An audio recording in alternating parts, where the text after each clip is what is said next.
はい、それと続いてこのチェツェンヒフ付きのやつですよね。で、これも一緒で、これもなるべくこのしっかり真ん中を潰すようにしないと、絶縁不良になっちゃうんですけど、これですね。見てもらうと 0.3、0.5、1.2 法にってあるんで、これもちゃんとこっちが出てる方で、こっちが受けっていうのがあるんですけど、この番号が、こう左に向くようにして持ちます。これちょっと合わせるのコツがいるんですけど、こんな感じで左側にあって、電線をこう左側に持つ感じでこう構えるんですけど、これも同じくここで潰す感じになるんで、これをちゃんと真ん中に来るようにしてセッティングします。これもこんな感じに出て入れると、これもしっかりこう見てもらうと、こうちゃんとこう真ん中が潰れてると思うんですけど、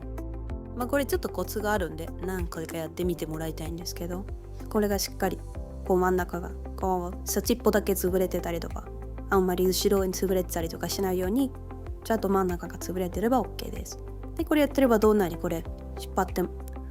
もう男が絶対に思いっきり引っ張っても多分抜けないと思うんで、これで OK になります。これっちも一緒ですね。色は違うけど、これもニスケなんですけど、これもセッティングして、で、ここが、こっちはただのカバーで、こ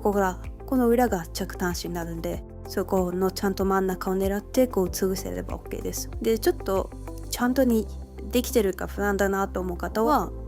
ちょっとここペンチで持ってもらって、ケーブルを思いっきり引っ張ってギューって引っ張ると、多分抜けなければOK かなと。簡単に抜けちゃうようじゃダメなんですけどね。でも真ん中でしっかり圧着してこの場所を間違ってなければ、間違いなく抜けないと思うんで、抜けなければ OK です。という感じでちょっと、今日は簡単なところで実際に着端子の、実践編っていうところだったんですけど、参考にしていただければなと思います。ということで、今日は、以上になります。